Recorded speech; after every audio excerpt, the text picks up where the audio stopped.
domains couldn't be addressed accordingly or in a way that it's becoming, it's unique. The second aspect to that related is the question of how to identify these things. So people call it object identification. You may have heard about the most well-known object identification mechanism, which is EPC Global and the EPC, the Electronic Product Code. Many people believe that's the standard, but we have to admit that as of today, we have only a few hundred companies signed up for the EPC Global standard. And just to compare that with a company like SAP, we have a couple of 10,000 customers. So if we would come up with an object ID mechanism and schema and would just populate that, we would immediately have a much larger customer base and usage than EPC Global maybe ever have. It's not our intent at this point in time, but just an indication that the discussion hasn't even started nor finished, as many people believed once they started with EPC Global. Also, we have to understand there are industries like automotive and pharmaceutical who have clearly indicated that they are not willing to follow the EPC Global approach of buying these namespaces from EPC Global. So all in all, there's a big debate going on about how these object identification gonna take place. Europe wants to have a lead in this and initiates consultations throughout 2009, maybe late 2008, but for sure 2009 to understand that. Why is that important? Well, I need to understand what is that object, so the unique identifier of that object, in order to integrate that into my business processes. And so I have to understand what the object ID is. And either, which would be the best case, we have one global way of addressing objects. If we can't get that resolved, we need at least some kind of mapping mechanisms to understand how I can map from one ID to another ID. If I can't neither one, I won't be able to identify the object. And as these objects may occur in different sectors of different industries because they will be used in a different sector. Let's take an example. If you create a media device and you put it into a car, you have immediately two different sectors. You have a high-tech sector on one side, typically using Rosetta Net and the like, and you have the automotive environment using EDI as a typical mechanism for B2B messages. How will the object be identified now? Which schema are we going to use? Or are we going to use two schemas and then have to map them from one into the other once that media device is being used within the car? Just a tiny little example of a big problem to be addressed. So all in all, naming and addressing these things in the Internet of Things will become very important, both from a protocol, IP protocol level, as well as from a business applications perspective. On top of that, we have the core business services that will form the Internet of Services, as Michael already laid it out.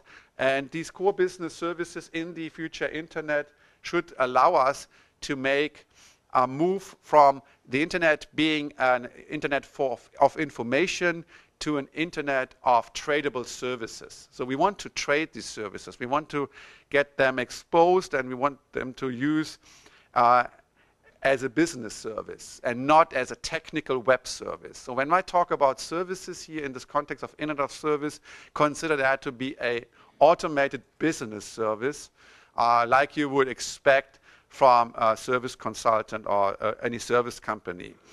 If you want to do that, you need, of course, to understand who's going to offer that service to you, and can you trust this entity? Is it reliable? Can you depend on that service even in 10 years from now? Could you build it into your own application? Is there a notion and a concept of service level agreement that would allow you to reuse that service in a larger context, compose it with other services, providing a so-called composite service on top of it? And that all will then end up in a question of how will that scale? How many of these services can we expect? Should we predict? How many of these services will compete because they are similar in its kind? And if there are multiple of them, how do we find them? These are topics I will stress a little bit later as well. So this is what the future internet is going to be from the perspective of the iStack and many others that we have talked to in the context of writing this report on the future internet. And on top of that, what we see is an emerging industry, we call it the web-based service industry, which differs from the today's industry in a sense that they can largely rely on the internet as their provisioning environment for their business services. So practically they have no need, quote unquote, at the day's end, to have any other means of infrastructure to provide their services to their customer base. Even further, it becomes the question which I raised already yesterday in the opening ceremony of what is an enterprise any longer, and do I need an enterprise to provide that service to me? It's becoming a very virtual entity for me, and it could be possible that an individual is creating a service and propagating and proposing it on the net in a way that you would consider this a major industry company behind that offering that service to you. Just think about, as I mentioned yesterday, an example of a car insurance company. There's no need that this company has any physical existence any longer because most of these services will be fully provided online, and at the end of the day can be a completely virtual enterprise that at best has a postal address somewhere. And so if that is going to happen, first of all, we get a new sector, a sector that hasn't been, that there wasn't in existence before. We know some examples. Michael mentioned Google in the context of Chrome. Google is the first of its kind, of this kind. Facebook and others are similar to that. We can envision that it's not individual companies we'll talk about in 5 to 10 years, but we call them a new sector, and what we currently entitle as web-based service industry. Following that, it's becoming obvious that others have to follow, and so we see existing sectors are turning into sectors that will largely benefit from what we call web-based service industries, and that includes companies like us.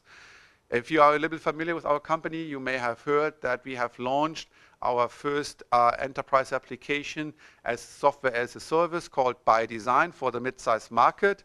And that's a first step towards providing our products and offerings as a service through the net.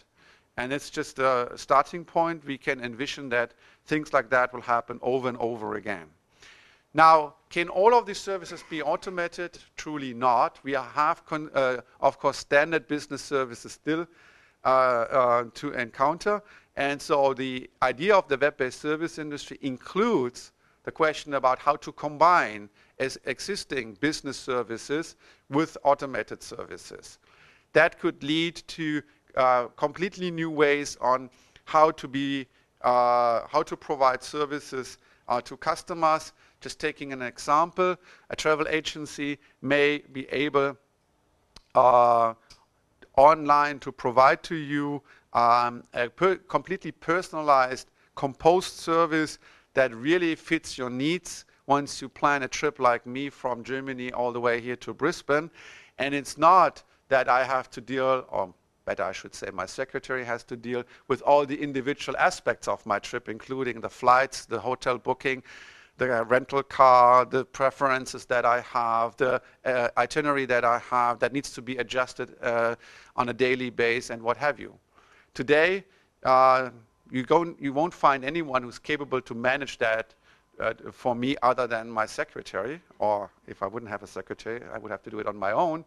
Tomorrow we expect that travel agencies being capable to do that because they get enough information from you, so enough semantic information that they can provide this kind of service to you permanently, so to say, in real time.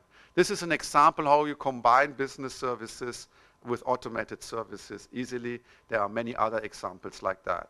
So this is the vision that we have created at the ISTAC that we are now sharing internationally. Michael mentioned it. We had the pleasure earlier this year in May conducting the International Research Forum. Michael was representing QUT there. Max was also there, and we discussed exactly this kind of a vision and compared that with